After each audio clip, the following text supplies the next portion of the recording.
जय हिंद दोस्तों, राम राम, सत श्री अकाल। मैं आपका अपना गुरु पंकज जहांगीर और स्वागत है आपका आपके अपने परिवार ब्राइट फ्यूचर ब्लॉग में। और हम सेशन कर रहे हैं सारथी बैच। और सारथी बैच में आज मैं लेकर आया हूँ ग्रुप डी का जो 3 अक्टूबर 2018 में प्रीवियस ईयर पेपर हुआ था उसका सॉल्यूशन करेंगे।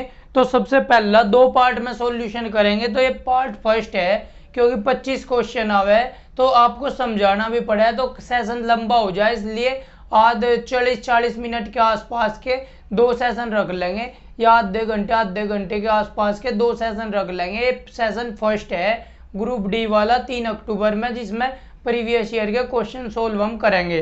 तो पहला क्वेश्चन आपको स्क्रीन पे दिख रहा, जितना हो सके शेयर करो यार दोस्तों में, क्योंकि आपको एकदम फ्री में जो आपको पैसों में टेस्ट सीरीज खरीदनी पड़े वही टेस्ट सीरीज हम आपको यूट्यूब पे बिल्कुल फ्री में चला रहे। तो जितना हो सके सेशन को शेयर करो। और आपको दोबारा बता दूं कि हमारे डेली 3 सेशन हुए। एक सुबह 9 बजे योद्धा बेंच जिसमें हम मैथ पढ़े, एक शाम को 3 बजे योद्धा साइंस बेंच जिसमें हम फिजिक्स पढ़े, और एक रात को 9 बजे ये सेशन आपका होवे इसमें हम सारथी बेंच, इसमें हम प्रीवियस ईयर क्वेश्चन सोल्व करें। तो देखो पहला क्वेश्चन आपको दिखाई दे रहा, स्क्रीन पर आ रहा होगा। पहला क्वेश्चन आपकी, एक त्रिभुज उद्यान की भुजाओं का अनुपात। एक त्रिभुजाकार क्या है? एक त्रिभुजाकार आपका पार्क है। एक त्रिभुजाकार आपका पार्क है। भुजाओं का अनुपात 3, 4, 5 है और उद्यान का परिमाप 120 मीटर है। भुजाओं का अनुपात हो गया 3, 4, 5। हमें पता परिमाप कितना हो, तीनों भुजाओं का योग। तो 3, 4, 5 भुजाओं का अनुपात है तो योग कितना हो जाएगा? 5 और 4 9 और 3 12। तो आपकी 12 यूनिट ही तो परिमाप हो जाएगी। 12 यूनिट बराबर है आपके परिमाप के 120 के। तो 1 यूनिट बराबर आपकी आ गई 10। तो इसकी भुजा कितनी होगी? इसकी भुजा हो जाएगी XYZ लिख लूं तो इसकी एक भुजा हो जाएगी 30, दूसरी भुजा हो जाएगी 10 चौक 40, 5 तीसरी भुजा हो जाएगी 10 पंजू 50, 30, 40, 50 होगी। अब उद्यान की सबसे बड़ी भुजा के विपरीत शीर्ष से लंबवत दूरी ज्ञात कीजिए। अब देखो अगर ये आपका त्रिभुज था, सबसे बड़ी भुजा कौन सी? यह हो जाएगी 50। ये समकोण त्रिभुज बनेगा क्योंकि 3, 4, 5 का रेशियो किसका है? ट्रिपलेट याद करे होगे। समकोण त्रिभुज का बना है क्योंकि 3 का वर्ग 9 और 4 का 16 का, जब इनका वर्गमूल करेंगे तो कर्ण कितना आ जाएगा? 5 आ जाएगा। तो 3, 4, 5 ट्रिपलेट है, इसका मतलब 30, 40, 50 आपकी भुजा है तो समकोण त्रिभुज बनेगा। इसे 50 मान लो, इसे आप कितनी है कुछ भी मान लो, इसे 30 मान लो, इसे 40 मान लो। आई बात समझ में? तो अब इसने कहा सबसे बड़ी भुजा वाले, सबसे बड़ी भुजा से लंबवत एक लाइन खींच दी जो इसके शीर्ष पर लगे है। लंबवत एक लाइन जो इसके शीर्ष पे है, यही तो बोल रहा। इसने बोला उद्यान की सबसे बड़ी भुजा के विपरीत शीर्ष से लंबवत दूरी मीटर में ज्ञात कीजिए। सबसे लंबी भुजा के इसका विपरीत शीर्ष यू है या लंबवत दूरी मान के चलो h है। आई बात समझ में? यहाँ तक क्लियर है। अब त्रिभुज का एक क्षेत्रफल का सूत्र हो, त्रिभुज इसे तो मिटो दूं। अब त्रिभुज का क्षेत्रफल का सूत्र हो, क्या हो सूत्र? 1/2 आधार, आधार कितना? 30 गुना ऊंचाई, ऊंचाई है 40। ये क्षेत्रफल किसके बराबर होगा? अब इधर से लगा लो 1/2 50 आधार, इस आधार 50 आधार के सापेक्ष ऊंचाई कितनी हो जाएगी? h। 1/2 50 को हमने आधार मान लिया तो इसके सापेक्ष ऊंचाई हो जाएगी h, ये हो जाएगा। अब देखो 1/2 था, 1/2 कट गया, 5 0 था, 0 कट गई, 4 3 12, 120/5 आपकी h आ गई। तो 5 दूनी 10, 2 5 चौक 20, h कितनी आ गई? h आ गई आपकी 24, h आपकी आ गई 24 मीटर। 24 मीटर। तो आपका आंसर कितना हो जाएगा? 24 मीटर। आई बात? अब अगला क्वेश्चन देखो, आपका अगला क्वेश्चन स्क्रीन पे दिख रहा। फुर्ती तक करेंगे, फुर्ती सा फुर्ती। रघु ने 14,360 रुपये, 14,360 रुपये थे कि एक वस्तु खरीदी और उसकी ढुलाई के लिए 240 रुपये खर्च करे। इतने में तो वह खरीदी थी, ये तो कॉस्ट प्राइस हो गया। और फिर ढुलाई में अपने पास भी ला, तो उसका टोटल खर्च कितना आया, टोटल आ 0 6 4 10 की 0 हाजिर लगा 1 3 2 5 1 6 14,600 रुपए का उसके वस्तु पड़ेगी। टोटल कॉस्ट प्राइस हो गए, टोटल प्राइस वस्तु का कितने का पड़ी, उसकी पड़ेगी 14,600 रुपए की। अब 15% लाभ प्राप्त करने के लिए वस्तु को किस रुपए में, कितने रुपए में बेचनी चाहिए। अब देखो ये इतने की पड़ी, 15% लाभ की प्राप्त करना, 15% कितना हो 15/100, इसका मतलब 5×15 और ये हो जाएगा 20।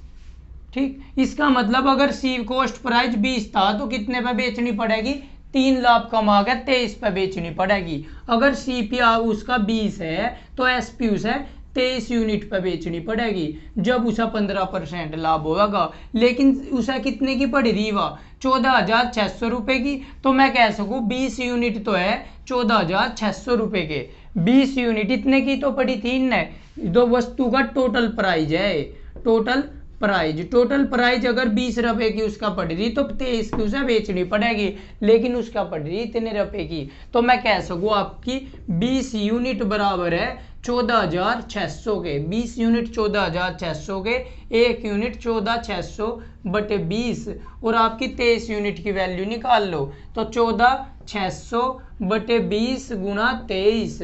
अब 0 था 0 कट गई, ये हो गया 2 7 14 2 6 730 गुणा 23, तो कितना आ जाएगा आपका आंसर, आपका आंसर आ जाएगा 16,790, 16,790। आई बात समझ में, 16,790 रुपए की वह चीज पड़ जाएगी उसके। तो आपका ये क्वेश्चन हो गया। अब अगला क्वेश्चन आपको दिखाई दे रहा है स्क्रीन पे, अगला क्वेश्चन आपको स्क्रीन पे दिखाई दे रहा है, फटाफट करते हुए चलेंगे। 2 क्वेश्चन हमने कर दिए, अगर आपको उतारना हो तो वीडियो को रोक के तब उतार लिया करो और मेहनत करते चले जाओ, जितनी मेहनत करोगे इतना ही फल मिलता चला जाएगा।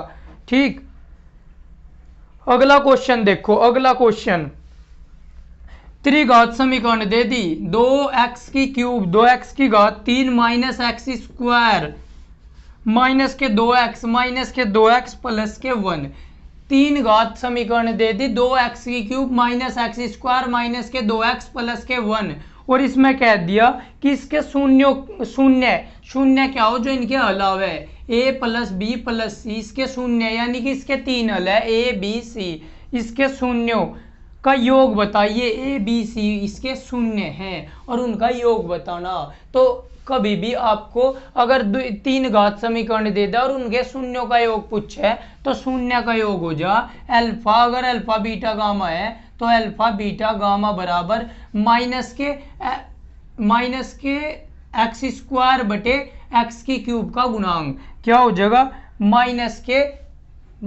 के एक्स स्क्वायर का गुणांक बटे एक्स की क्यूब का गुणांक। ठीक, आई बात समझ में। अगर आपको 3 घात समीकरण दे दे और उनके शून्य का योग पूछ लिया तो शून्य का योग हो एक्स स्क्वायर का गुणांक, वो भी माइनस में बटे एक्स की क्यूब का गुणांक। आई बात समझ में। अब a प्लस बी प्लस सी कितना हो जाएगा, a प्लस बी प्लस सी आपका कितना हो जाएगा एक्स स्क्वायर का गुणांक माइनस में, तो माइनस के 1 हो जाएगा। आई बात समझ में, कितना हो जाएगा, माइनस का तो चिन्ह ही है, देखो माइनस का तो चिन्ह ही है, तो इसका गुणांक कितना हो जाएगा, x का गुणांक हो गया माइनस के 1 और माइनस चिन्ह हमने बाहर लिया तो माइनस गुना एक्स स्क्वायर का गुणांक माइनस के 1 बटे एक्स की क्यूब का गुणांक 2, तो माइनस माइनस प्लस 1/2 आपका आंसर आ जाएगा, 1/2 आपका आंसर आ जाएगा।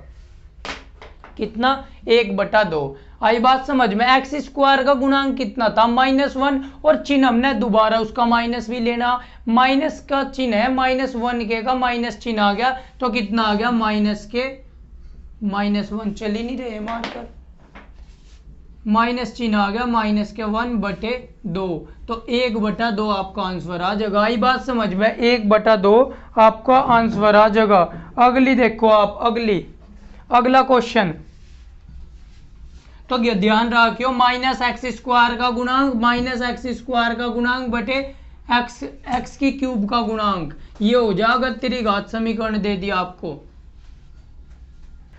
तो देखो अगला क्वेश्चन, देखो आपकी स्क्रीन पर अगला क्वेश्चन दिखाई दे रहा है। वह सबसे छोटी संख्या क्या है जिसे 63 और 105 से विभाजित करने पर प्रत्येक स्थिति में 4 प्राप्त हो। 63 एंड 105 से अगर हम क्या करें, भाग दे, तो कितना प्राप्त हो, शेष प्राप्त हो 4, शेष बचे 4। आपको एक बात देखो, 63 से और 105 से अगर उसे भाग दे तो 4 शेष बचे है। अगर 63 से भाग दे जब भी 4 बचे है, अगर 105 से भाग दे जब भी 4 बचे है। इसका मतलब अगर किसी संख्या को देखो, मान के चल हम 5 को 2 से भाग दे रहे, तो 2 दूनी 4, भाग देने से क्या, 1 शेष बचा। अगर मैं कह दूं कि 1 पहले ही 5 में से घटा दो तो जो संख्या आएगी वह तो पूरी पूरी कटेगी। जैसे 5 में था, अगर मैं पहले ही 1 घटा दूं कितना आएगा, 4, तो यह 4 तो 2 था, पूरी कटेगी। आप कहोगे हाँ बिल्कुल कटेगी। इसका मतलब अगर वह संख्या में से मैं पहले ही 4 घटा दूं फिर तो 63 और 105 से पूरी पूरी विभाजित होगी। आप कहोगे बिल्कुल होगी। तो 63 और 105 का एलसीएम ले लो, 63 और 105 का एलसीएम ले लो। 63 के टुकड़े करे 9 सते 63, यानी कि 3 किया स्क्वायर गुना 7। इसके टुकड़े करे 105 के, ये 105 के टुकड़े करे 21 पंजे 105, और 21 को हम क्या लिख लेंगे, 3 गुना 5 गुना 7। तो सबसे बड़ी घात ले रहे 3 की सबसे बड़ी घात 3 का स्क्वायर गुना 5 गुना 7, तो 3 3 9 और 7 पंजे 35, 35 निम्मा कितना हो जाएगा, 9 पंजे 45, 4 9 27, 7 और 4 11, तो 315। इसका मतलब 315 उस संख्या 63 और 105 था पूरी कटेगी। लेकिन क्या है, आपका पूरी नहीं कटनी, 4 शेष बचना चाहिए। तो अगर मैं 315 में 4 जोड़ दूं, 315 प्लस के 4 कर दूं तो कितना आ जाएगा, 319। तो वह संख्या 319 हो जाएगी। वह संख्या कौन सी हो जाएगी, वह संख्या आपकी 319 हो जाएगी, जो दोनों तक भाग देने से शेषफल 4 बचा। आपका एलसीएम एचसीएफ का चैप्टर का क्वेश्चन है। अगला क्वेश्चन दिखाई दे रहा आपको स्क्रीन पर, तब तक मैं पानी पी लूं।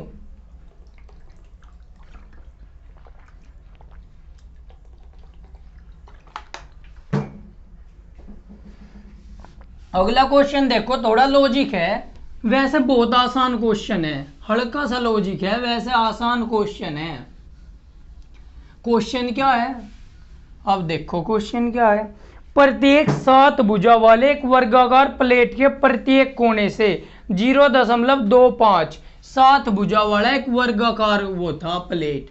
कितना वर्गाकार प्लेट थी, जिसकी 7 भुजा कितनी, 7 सेंटीमीटर भुजा थी। या भी सारी 7 थी। आई बात समझ में। इतने वर्ग सेंटीमीटर क्षेत्रफल के वर्ग काट कर निकाल लिए गए। वर्ग काट लिए इसके कोणों पे थे, ऐसे इस तरह इसके कोणों पे थे, क्या कर दिया, वर्ग काट लिए। आई बात समझ में। तो क्या करे, वर्ग काट लिए तो प्लेट कितनी बचेगी, यू हिस्सा हट जगह प्लेट से, ये हिस्सा हट जगह प्लेट से, ये हिस्सा प्लेट से हट जगह, ये हिस्सा भी प्लेट से हट जगह। आई बात समझ में। जो लुहार होगा ना, लोहे का काम करता होगा, वो ज्यादा बढ़िया समझ जाएगा इसे। तो कितना 0.25 है इसका क्षेत्रफल, और वर्ग का क्षेत्रफल कितना हो, भुजा गुना भुजा। अगर यह 0.5 थी और यह 0.5 हम ले ले तो 5 पंजे 25, क्षेत्रफल 0.25 आ जाएगा। इसका मतलब कितनी कटिंग करी हमने, 0.5 और 0.5 की कटिंग कर दी। आई बात समझ में। तो प्लेट कैसी बनेगी, अब देखो प्लेट बन जाएगी ऐसी, इसी में दिखा दूं मैं प्लेट। चलो ये हिस्सा मिटो दो। अब प्लेट कैसी बन जाएगी, प्लेट बन जाएगी आपकी ऐसी, इस तरह था, इस तरह बनेगी। अब जब यह इस तरह बनेगी तो इसके कोने हमने मोड़ लिए। अब देखो यह टोटल यहां तक तो थी 7, यहां से यहां तक तो थी 7, लेकिन ये हिस्सा कितना था, 0.5, ये हिस्सा कितना था 0.5, ये हमने काट लिया। तो बीच का हिस्सा कितना बचा, यू यहाँ थे लो कितना बचा, ये बच गया आपका 6, क्योंकि आधा इधर निकल गया, आधा इधर निकल गया। ये बीच का हिस्सा आपका कितना बचा, ये बच गया आपका 6। ये बीच का हिस्सा आपका कितना बचेगा, ये भी 6 बचेगा, ये भी 6 बचेगा। अब क्या करा, इन कोणों को ऊपर को मोड़ दिया। अब देखो ये कोने तो ऊपर को मोड़ेंगे हम, तो ये कोने जब ऊपर को मोड़ेंगे तो हाइट कितनी आ जाएगी, जो घनाभ बनेगा हाइट आ जाएगी 0.5, और उसकी लंबाई कितनी हो जाएगी, लंबाई तो यहाँ तक लेके लो ही होगी, यहाँ तक लेके लो कितनी है 6 सेंटीमीटर, तो लेंथ भी 6 और उसकी ब्रेथ भी 6 हो जाएगी, यानी कि इस तरह का बन जाएगा। देखो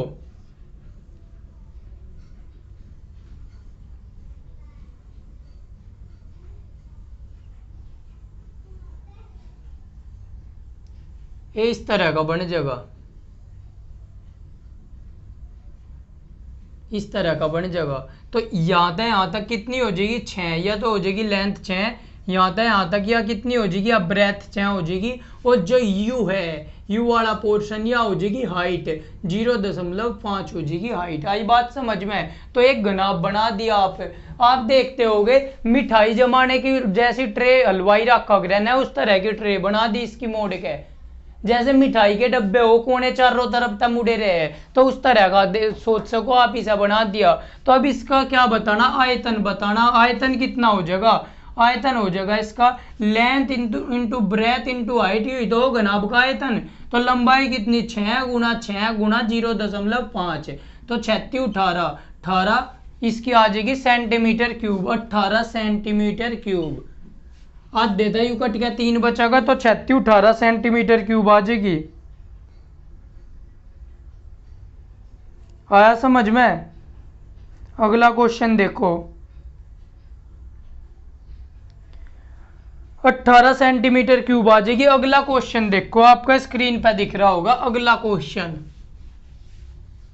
गर्मी बहुत हो रही, बस घर में बैठे रहो पंखा चला के और मेहनत करते रहो।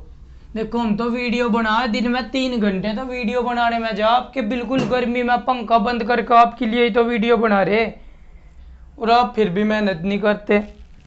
देखो YouTube पे बिल्कुल फ्री कंटेंट लेकर आ रहे सिर्फ आपके लिए, जो आपको अगर टेस्ट सीरीज खरीद दो लोगे, कम से कम जब तक ग्रुप डी के पेपर होंगे मैं 10-15 पूरा प्रैक्टिस सेट करवा दूंगा ग्रुप डी के। और वैसे तो सारी जॉब के करवाऊंगा, SI का भी मैंने करवा दिया, ग्रुप डी का भी करवा दिया, आपका MTS का भी करवा दिया, ठीक। तो सारे वैसे GD का भी करवा दिया, प्रीवियस ईयर क्वेश्चन, तो ऐसे ही मैं करवाता चलूंगा जब तक ग्रुप डी के आपके एग्जाम होंगे, SI के एग्जाम होंगे, MTS के एग्जाम होंगे।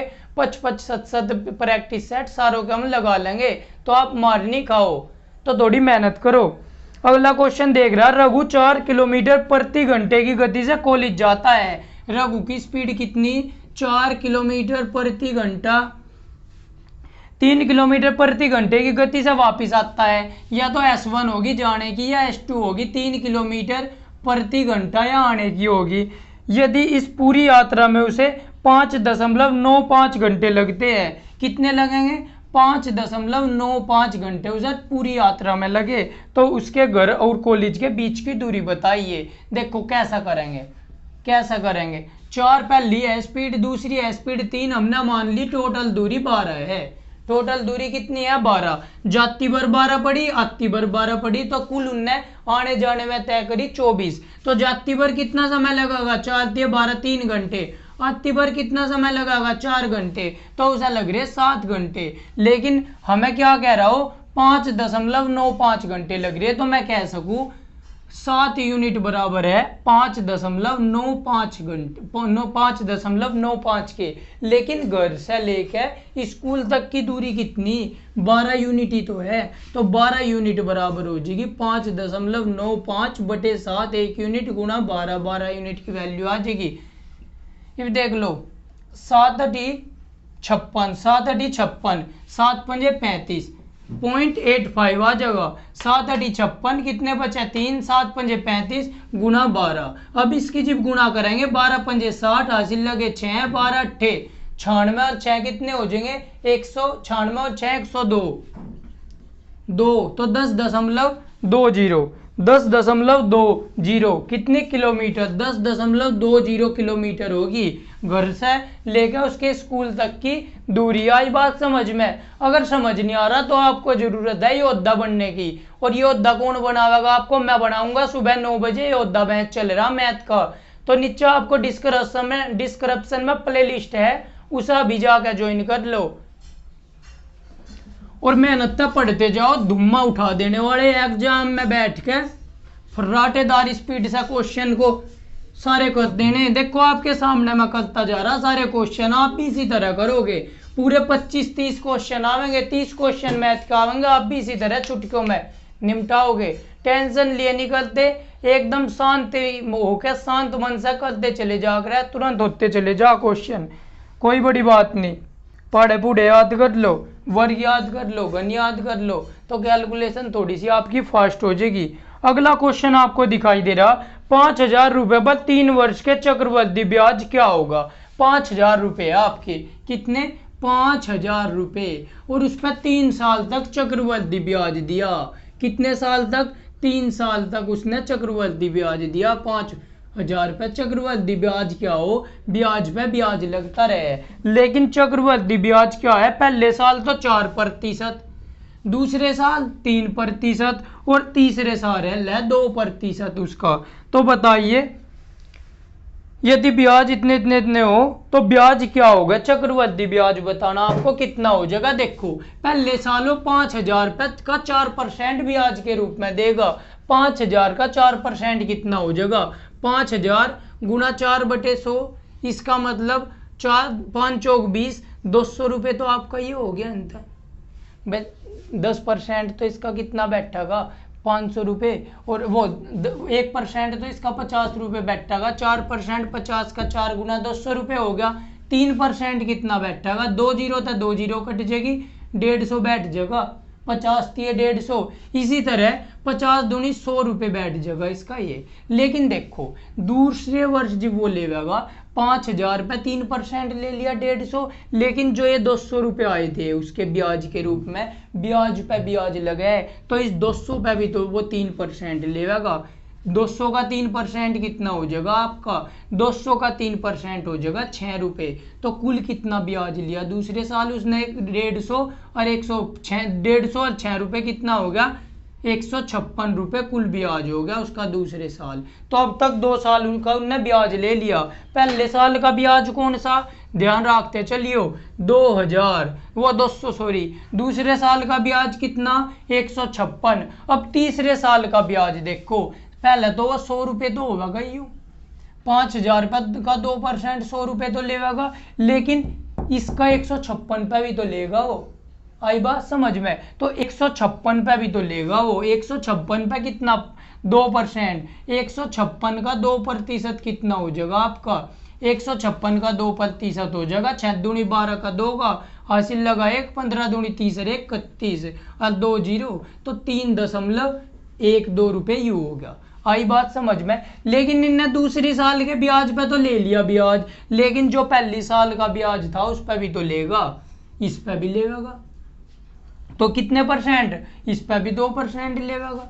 आई बात समझ में? तो इसका 200 का 2% कितना आ जाएगा? 200 का 2% हो जाएगा 4 रुपये। 200 का 2% कितना हो जाएगा? 4 रुपये। 4 रुपये। तो अब देखो पहली साल उनने सीधा 5,000 रुपये 200 रुपये मिल गया ब्याज। दूसरी साल उस पर 5,000 रुपये 3% 150 यू मिला। 200 पर और 3% लेगा, 6 और मिला 156 मिल गया। तीसरी साल कुल कितना मिला? 4 और 3 7, तो 107.12। तो उसके पास कुल ब्याज कितना हो गया? भी ना जोड़ लो, 200 और 1 300 और 1 400, 456 और 7 कितने हो गए? 6 6 12 463, 463.12, 463.12 इसका आंसर आ जाएगा। सक्सेसिव मेथड तभी कर सको, लेकिन सक्सेसिव मेथड थोड़ा बड़ा पड़ जाएगा क्योंकि ये सारी अलग अलग दे दी, तो गुणा करने में आपकी लंबी बैठ जाएगी। करके देखियो सक्सेसिव मेथड, अगर नहीं आता तो फिर कहूंगा योद्धा मैच में पहुंच जाओ, सारी चीज सिखा दूंगा, सक्सेसिव मेथड भी सिखा दूंगा। आई बात समझ में? तो इसे मिटो दूं, आपका आ गया 4,463.12 रुपये। हरे कृष्णा हरे कृष्णा हरे कृष्णा। 463.12। अगला क्वेश्चन आपकी स्क्रीन पर आ रहा। देखो क्वेश्चन क्या है, एक श्रृंखला दे दी और इसने बोल दिया श्रृंखला में पहली संख्या का पहली 10 संख्याओं का योग बताइए। कोई श्रृंखला है, किस तरह पहली 10 संख्याओं का योग बताना, और इसने पहला कथन दे दिया बताना कौन सा कथन पर्याप्त है। पहला कथन दे दिया पहली संख्या 2 और 10वीं संख्या 20। पहली संख्या तो 2 होगी, फिर तीसरी, फिर चौथी, फिर पांचवी। तो पहली संख्या 2 3 4 5 6 7 8 9 और जो 10वीं संख्या आई वह होगी आपकी 20। एक श्रृंखला दे दी जिसमें पहली संख्या तो 2 और 10वीं संख्या आपकी 20 है, लेकिन जरूरी थोड़ी पहली संख्या 2 होगी 10वीं संख्या 20 होगी। यहाँ जरूरी थोड़ी ये सीक्वेंस में हो, यहाँ 4 ही हो, यहाँ 6, यहाँ 8, यहाँ 10, यहाँ 12, ऐसी जरूरी थोड़ी इसी तरह हो, कुछ भी हो सके बीच में। तो इसका केवल हम इसका योग नहीं बता सकते, हमें पता होना चाहिए इनके बीच सार्वंतर कितना, इनके बीच अंतर कितना है। अब दूसरे कथन में दे दिया सार्वंतर है 2, इसका मतलब सार्वंतर है 2 तो 2 जोड़ के 4 यहाँ आवेगा, इसमें 2 जोड़ के 6 आवेगा, यहाँ 8 आवेगा, यहाँ 10 आवेगा, यहाँ 12, यहाँ 14, यहाँ 16, यहाँ 18। आई बात समझ में। इसी तरह 2 जोड़ का पूरी सीरीज हो जाएगी, हमें पता चल गया समांतर श्रेणी बनेगी। और इस सीरीज का पदों का योग आप निकाल लोगे, पहला पद और अंतिम पद होना चाह, पहला पद और अंतिम पद होना चाह, समांतर श्रेणी होनी चाह। और सार्वंतर 2 बताते ही हम समझ गए समांतर श्रेणी है। पद कितने हैं 10, तो 10/2 a + l 2 + के 20। इस तरह निकाल दोगे n/2 a + l, तो 5 × 22, 22 पंजे 110। लेकिन आप कब निकाल लोगे, जब आपको दोनों कथन की जरूरत पड़ेगी इसमें। जब तक आपको सार्वंतर नहीं पता निकाल नहीं सकते। इसका मतलब दोनों कथन पर्याप्त है, कथन 1 और 2 दोनों पर्याप्त है। तीसरा ऑप्शन इसका आवेगा, तीसरा ऑप्शन इसका आवेगा आपका। मिटो दूं। अब अगला क्वेश्चन देखो, अगला क्वेश्चन देखो आपकी स्क्रीन पर आ गया। अगला क्वेश्चन फुर्ती से कर दो।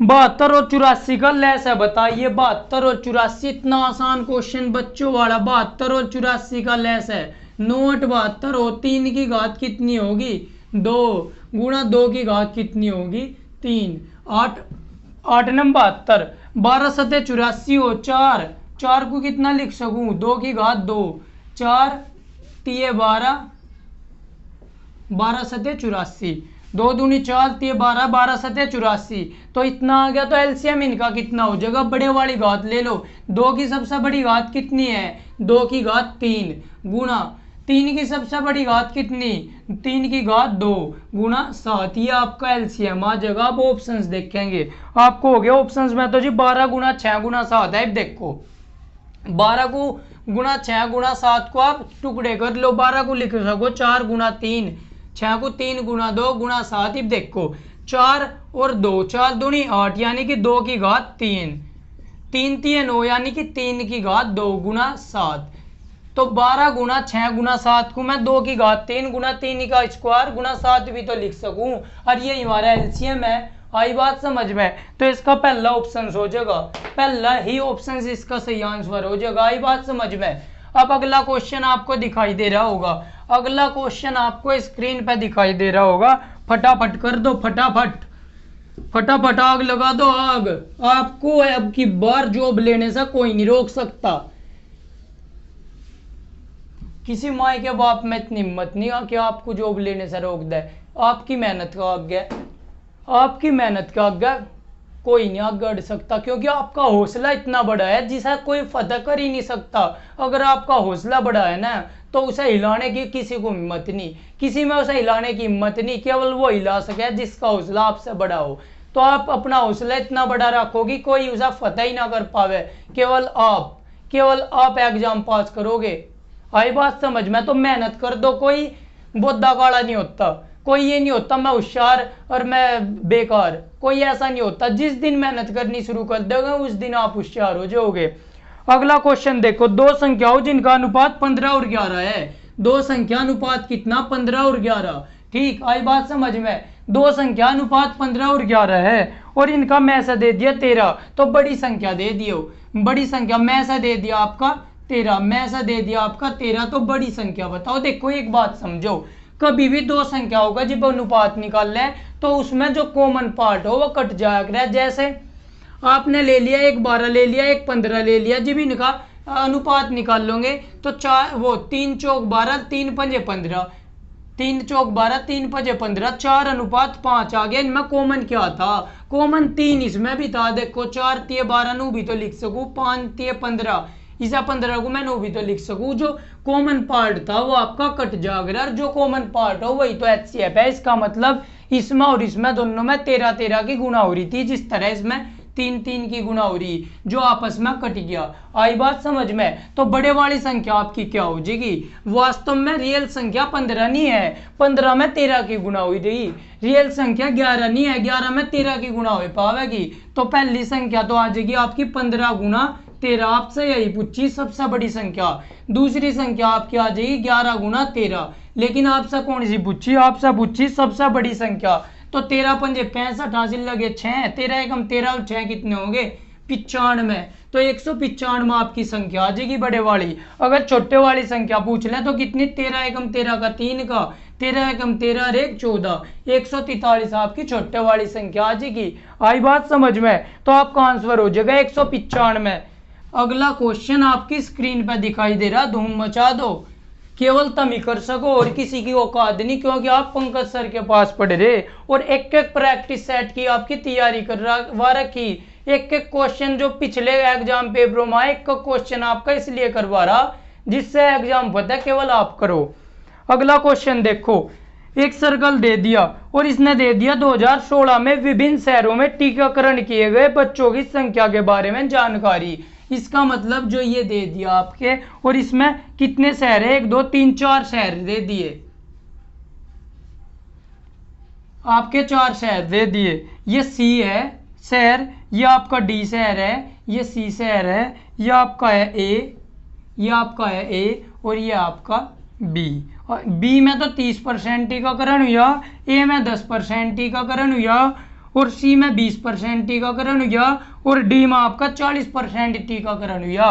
अब आपसे पूछ लिया 2016 में टीकाकरण किए गए बच्चों की कुल संख्या 1,20,000 है। कुल संख्या कितनी होगी? 1,20,000। 1,20,000 कुल संख्या दे दी आपको और पूछ लिया ए से कितने बच्चों को टीका लगाया गया। ए से 10% को ही तो लगाया गया, तो 1,20,000 का 10% कितना जागतो वाला क्वेश्चन। 1,20,000 का 10% कितना हो जाएगा? 12,000। भाई 1,20,000, 1,00,000 कितने हजार? 20,000 का 10%, 10/100, तो 2 जीरो था, 2 जीरो कटेगी, कितना बचा आपका? 12,000। तो 12,000 का टिक्का लगा। कितनों का? ए शहर में 12,000 का टिक्का लगा। तीसरा ऑप्शन हो गया। अगला क्वेश्चन आपको स्क्रीन पे दिखाई दे रहा, अगला क्वेश्चन स्क्रीन पे दिखाई दे रहा, तो फटाक दे सिखा दो, फटाफट फटाफट फटाफट फटाफट। अगला क्वेश्चन के दे दिया, एक हॉल में मौजूद लोगों में से, बहुत बढ़िया क्वेश्चन है, दिमाग लगाओ थोड़ा सा। ये भी नहीं मैं करवा रहा, इतना पानी पी लूं। बढ़िया क्वेश्चन है, दिमाग लगाओ।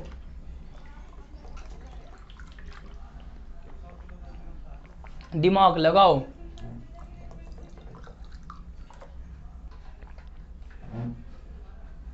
अगर आपने पूरे सेशन ले लिए ना, योद्धा बेंच मैथ का, योद्धा बेंच साइंस का और रात को प्रीवियस ईयर क्वेश्चन, तो मैथ और साइंस में आपको मार देने वाला कोई नहीं बचा। मैथ और साइंस में आपको मार देने वाला कोई नहीं बचा।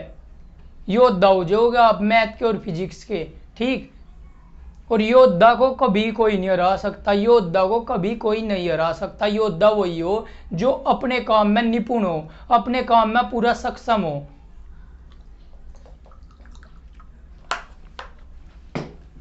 देखो आप कान नाक खुली रखो और इधर ध्यान दो।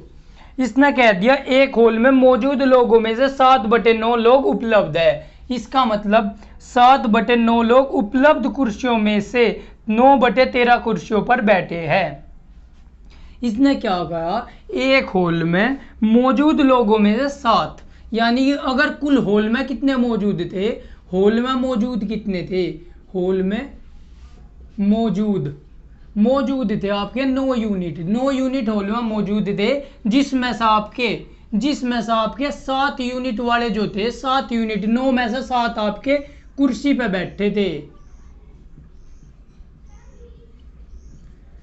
9 में से 7 आपके कुर्सी पे बैठे थे। लोग उपलब्ध कुर्सियों में से 9/13 कुर्सियों पर बैठते थे। जो ये 7 यूनिट जाकर थे, 7 यूनिट जो थे, ये टोटल कुर्सी कितनी थी, अब देखो कुल कुर्सी थी 13, कुल कुर्सी थी आपकी 13 यूनिट, कुल कुर्सी 13 यूनिट थी, उनमें तो 9 भरी हुई थी, और तो उन पे तो 7 आदमी कितनी कुर्सी पे बैठे थे, ये तो हो गया आदमी, ये हो गया आपकी कुर्सी, कितनी कुर्सी पे बैठे थे आपकी, 7 आदमी बैठे थे 9 कुर्सी पे, 9 यूनिट कुर्सी पे। ये ध्यान दो, देखो हॉल में मौजूद थे 9 यूनिट, 7/9 बैठे थे, यानी कि अगर 9 यूनिट मौजूद थे, उनमें था 7 कुर्सी पे बैठे थे। अब कुर्सी कितनी बढ़ रही थी, 9/13, अगर 13 यूनिट कुर्सी थी तो उनमें था 9 यूनिट बढ़ रही थी, कौन बैठे होंगे उस पे, ये 7 यूनिट बैठे थे 9 यूनिट कुर्सी पे।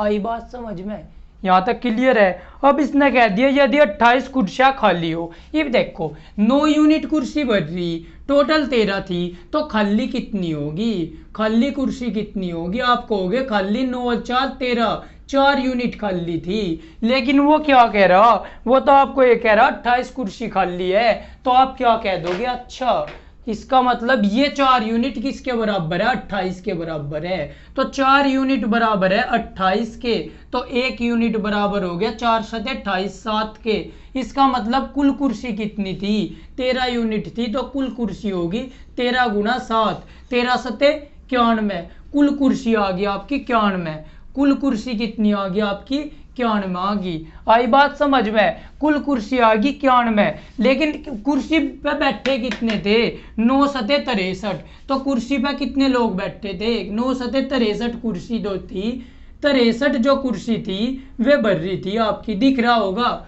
63 कुर्सी आपकी भर रही थी। आई बात समझ में, 63 कुर्सी भर रही थी, कुल कुर्सी कितनी थी 91 आपकी कुल कुर्सी थी। यहाँ तक बात समझ में आ गई, 63 कुर्सी भर रही थी, 91 आदमी कुल कुर्सी थी। अब कह दिया कितनी कुर्सी अभी भी खाली होगी यदि हॉल में हर कोई बैठता है, इनने कह दिया यदि हॉल में सब लोग बैठ जा तो कितनी खाली कुर्सी रह जाएगी। अब हमें इतना पता चल गया, देखो यहाँ देखो, हमें पता चल गया कुल कुर्सी कितनी थी, कुल कुर्सी कह दोगे आप थी कुल कुर्सी 13 7 91, भर कितनी रही थी, भरी हुई कुर्सी का मतलब है कितनों पे बैठे थे, 91 में पता है 9 7 63 कुर्सी भर रही थी, 63 कुर्सी भर रही थी, और बैठे कितने आदमी थे 7 यूनिट। अब आपको पता चल गया 7 यूनिट आदमी, कितनी कुर्सी चाहिए, 7 यूनिट आदमी को 63 कुर्सी चाहिए, 7 यूनिट आदमी 63 कुर्सी पे बैठे है, अगर सभी बैठ जाओ आदमी कुर्सी पे तो कुल कितने थे 9 यूनिट थे, अगर 7 के साथ ना बैठ के 9 के 9 कुर्सियों पे बैठ जाए, जब 7 को 63 चाह तो 1 को कितनी चाहगी, 1 आदमी को कितनी चाहगी, 1 यूनिट आदमी को चाहगी, 1 यूनिट आदमी को चाहगी 63/7, 7 9 63, 9 कुर्सी, 1 यूनिट आदमी को 9 कुर्सी चाहगी, लेकिन आदमी है 9 यूनिट, तो 9 यूनिट आदमी को कितनी चाहगी, उन 9 गुना 9, 9 9 81 कुर्सी चाहगी, 81 कुर्सी भर जाएगी अगर सारे आदमी बैठ जाओ, लेकिन कुल कुर्सी तो आपकी 91 है, कुल कुर्सी तो आपकी 91 है, भरी कितनी 81 कुर्सी, तो शेष कुर्सी कितनी बचेगी, शेष खाली कुर्सी कितनी बच जाएगी, 91 में था 81 घटा देंगे, 91 माइनस 81, 10 आपका आंसर आ जाएगा, शेष खाली कुर्सी कितनी हो जाएगी आपकी 10। आई बात समझ में, शेष खाली कुर्सी आपकी 10 हो जाएगी। पूरा बोर्ड भर गया, लेकिन बहुत बढ़िया क्वेश्चन था, लॉजिक वाला क्वेश्चन था, बहुत बढ़िया क्वेश्चन था, लॉजिक वाला क्वेश्चन था। 100 में से एक आधा ही सा कर पाएगा, 100 में से 5 7 लोग मुश्किल से इस क्वेश्चन को कर पाएंगे, लॉजिक है क्वेश्चन में, दोनों तरफ यूनिट चलेगी, कुर्सी में भी और आदमियों में भी। इसी के साथ आपके क्वेश्चन खत्म हो गए। मौज लो ऐसे ही, और हंसते हंसते खेलते हंसते गाते आप इसी तरह एग्जाम को पास कर जाओगे। अगर पंकज सर की डेली क्लास लोगे तो पूरी मेहनत कर देनी, पूरी जान झोंक देनी, क्योंकि आपकी 5-6 महीने की ये मेहनत आपकी पूरी 50-60 साल को बदल के चली जाएगी। आप राजा बन के जियोगे, कई पीढ़ियों तक सेटलमेंट हो जाएगा। आई बात समझ में? या फिर आप ये तो कहो जो मैं पढ़ाई कर रहा, और पढ़ाई को टाइम दो ना, पूरा दिन खो दो, या तो आपका अगली साल फिर आओगे थक हार के। एक गलती के कारण आप पूरी साल बर्बाद ना करो, केवल 6-7 महीने मेहनत कर दो, 6-7 महीने में आप महारत हासिल कर लोगे। एक और बात, किसी भी युद्ध को हासिल करने के लिए, रणभूमि में विजय प्राप्त करने के लिए योद्धा जरूरी क्यों हो, योद्धा बनना जरूरी क्यों हो? क्योंकि केवल योद्धा एक ऐसा इंसान होता है जो अपनी एक कला में निपुण होता है, अपनी एक विद्या में निपुण होता है। तो आपको भी भौतिक विज्ञान और साइंस, यानी कि साइंस में और मैथ में आपको योद्धा बना दूंगा मैं। अब साइंस और मैथ आपका ब्रह्मास्त्र होगा। जब आपके पास दो ब्रह्मास्त्र हो जाएंगे तो आप कभी भी असफलता नहीं हासिल कर सकते, आपकी विजय ही होगा कि हमेशा। आई बात समझ में? तो आपके पास 2 महारत हासिल हो जाएगी, एक तो मैथ की और एक साइंस की। मैथ और साइंस को आप लपेट दोगे देखते ही, 100 में से 100 करोगे तो फिर आपको एग्जाम पास करने से कोई नहीं रोक सकता। तो इसी के साथ जुड़े रहिए ब्राइट फ्यूचर ब्लॉग के साथ, जितना हो सके शेयर करो, धूम मचा दो। जय हिंद, जय भारत।